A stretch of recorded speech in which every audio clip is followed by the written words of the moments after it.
So our topic now is to look at the evolution of religion, because just as the animal and plant world evolved, so does the world of religions. We can look at this in two ways. One of these would be how religions evolve individually. Most, if not all of them, start with a founder, evolve into sects with different views that stand alone and apart from society, and then finally some of them evolve into national religions like Buddhism in Thailand or Anglicanism in England. But there's another level at which we can look at how religions evolve universally. And when we say religions, really we mean primary worldviews that dictate thoughts and actions. So it is not just the Abrahamic model when we use the word religion here, and I'll exchange that word with the word worldview quite often. Everyone has a worldview. So the other way that religions evolve, just to put it in brief, they evolve from the tribal era, the era of the shaman and magic, through the level of the so-called great religions, Confucianism, or the scholarly tradition as it's better known as, Taoism, Buddhism, and then Hinduism, Islam, Judaism, Christianity.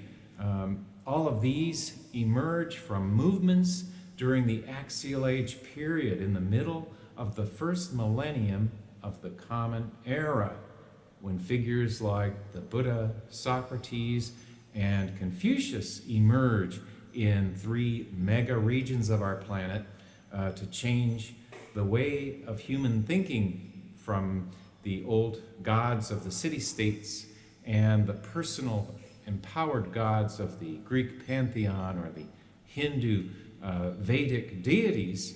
And in an era of increasingly pan-ethnic empires, we see critical thinking emerge. And we're going to look today at E.B. Tylor's views of this, how religion evolves from magic through religion, as he defines that, up to the modern period of science. And of course, most of your great 19th century intellectuals thought science was going to replace religion, a controversial notion. So as we can see here in our first slide, what does he mean by this exactly, saying that somehow religion is the antithesis of science on the one hand and magic on the other?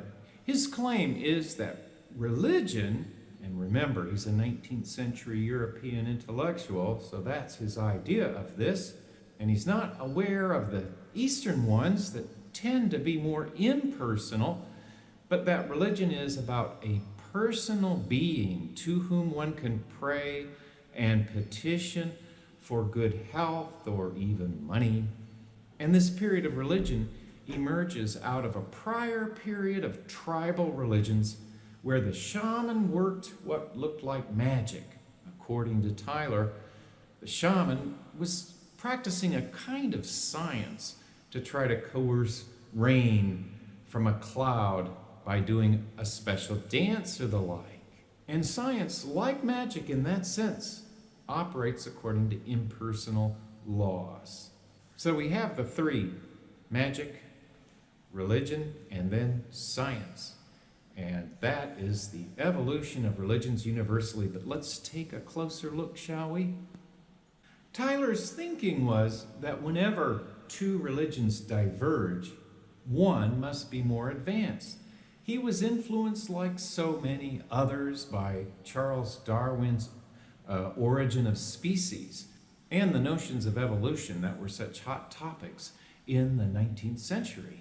Upon becoming aware of Darwin's work, then it was clear to Tylor that religions must also evolve in a similar manner, and sure enough, the evolutionary tree of religions looks remarkably like the tree of life we see outlining the evolution of life through fish and animals up to human beings and the like. So when two religions diverge, one must be the evolutionary, more fit one. He thought all humans shared a unitary consciousness with all others, and thus opposed the racism so rampant also among the European intellectuals of the late 19th century. But religions, worldviews, they don't advance at the same pace, and this gives rise to his notion of survivals or remnants of traditions that survive from the past, just as we can see remnants of tribal religions today still practicing what he thought of as magic. So how did it all begin, this religion? His thinking was that perhaps, well, the ancients certainly could see their living friend. Then when that friend dies, something has exited the body. What is it that exits the body but some kind of spirit? If you impart some kind of spirit to human beings, then it's just a skip and a jump to posit a similar spirit for a tree, let's say, for example. And one single tree spirit then can evolve into a forest goddess. From a forest goddess, then it's another evolutionary leap to conceive of a god of the universe, and to believe that spirits can be found in inanimate objects. The whole world for those ancients was filled with life, and ghosts exist, and spirits of the ancestors are still with you. So this earliest period, Tylor refers to as the Savage Age. Of course, in the late 19th century, there were superstitions about the ancients that now we know are not so true, that they were not savages. They were remarkably like us, in fact. And so, of course, it's good to keep in mind as we discuss Tylor or any of our great philosophical thinkers of the late 19th century, that they were certainly products of their age. But at any rate, this was the Savage Age, and after this evolved the Barbaric Age, which Tylor refers to with the Greek example. Of course, here we have the ancient city-states, and then deities and spirits begin to mirror the cities. They are patterned on the structure of cities, with Zeus as the mayor, Ares as the Department of Defense, Athena and Apollo running education, Hephaestus runs industry, and you get the idea. So the Savage Age, the Barbaric Age, and then the Age of Religion. So here you can see this rather fascinating slide illustrates his point. These periods in orange that you can see here are what he would call the barbaric stage of the evolution of worldviews or religions. And then you can see demarcated here the axial age, that age of pan-ethnic empires, where around the planet mysteriously we see these figures emerge to challenge the old barbaric religions. And then in green here, we see the world of religion, as Tylor styles it. Religion then dominates the scene until the age of science. And then on this chart, you can see indicated those worldviews that are products of that religious age. And that leads us into the thought of James George Frazer, the author of the famous Golden Bough, and also a student of Tylor's. Frazer thought that magic was more scientific than Tylor did. Tylor calls it the Savage Age, but for Frazer, magic is simply about trying to coerce spirits to do your will, to help you find the woolly mammoth pack so that you can eat for the winter, or again, rain dances to cause the rain. In that sense, magic is a kind of proto-science for Frazer. So then, for Frazer, there were two types of what he called sympathetic magic. Magic that's connected by the practitioner with the object, its target. The first is imitative magic. So, for example, if I want to kill the tribal leader of the tribe next door, I might symbolically enact that person's death in a theatrical type performance. Then in imitation of my act, maybe the tribal leader will die. And then contagious magic is the idea that if I have one of your hairs, I can create an amulet and curse it. It still has some magical connection with you. And of course, the idea of a voodoo doll is a kind of imitative magic. If I make a likeness of someone I don't like and poke it with pins to cause them pain, then we see magic at work. And out of the world of magic comes the world of religion.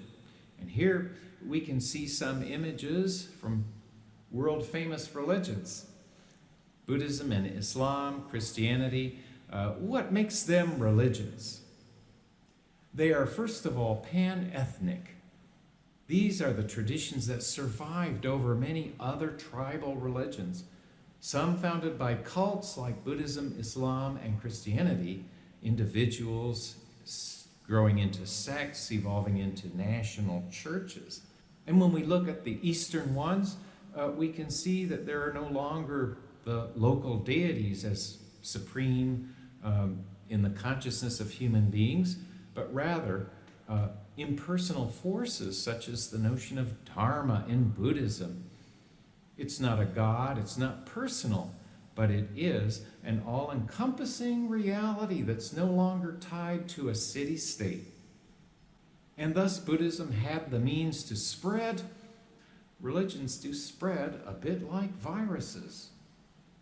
So those religions that were more fit to the new environment survived, and thus Buddhism could travel through the Greek world of Afghanistan, all the way through the Tarim Basin to China, and from China on to Japan, Korea, and from the south, from Sri Lanka and Tamil Nadu, Buddhism spread to Thailand, Cambodia, Burma, you name it. And similarly for Islam, it's a universal religion with a monotheos. There's only one God. That God is God of everything, and every human is equal before that God. Likewise, Christianity shares those same universalizing principles. So here are three of the more successful ones. And we can see that the end of the road, of course, is science. So out of all of these regionally dominant religious empires, if you will, science is the one that is truly global. If I can prove something is not true, it is falsifiable, such as the fact that the earth is round. But belief in God is not falsifiable any more than belief in unicorns or leprechauns. I can't prove that they do exist, but no one can prove that they don't exist. But we can prove that the old magic method of bringing rain from a cloud does not exist. We can falsify magic. Science is magic that works, and it's global. And thus we can see the 19th century thinkers, not just Frazer and Tylor, but Karl Marx, Sigmund Freud, all of these famous names, saw this coming. And of course, agnosticism is the really scientific view because of falsifiability. If we can't falsify God or leprechauns or unicorns, then it's, I think, more scientific to say I don't know than to say they don't exist. Atheism is an assertion of a belief, a certainty that there is no God. And then finally, we're going to see that science itself is shaped by the religious cultures in which it evolves. So, of course, accepting science doesn't mean anyone has to give up their old religions. But I think it's fair enough to say that we're all evolving into a truly global perspective where it looks like there is consensus among adherents of all religions, all worldviews, that science is here to stay. And we can say science caused all these environmental problems with the industrial age and the like, but also we kind of need to look to science now as a savior for the planet. Whether you're in Islamic Afghanistan, you need science. Or whether you're a televangelist in America, you need science to broadcast that. Likewise, monks in Thailand use cell phones. So science cuts across all those traditional mega-regional boundaries. And we could really kind of say that science is magic that works.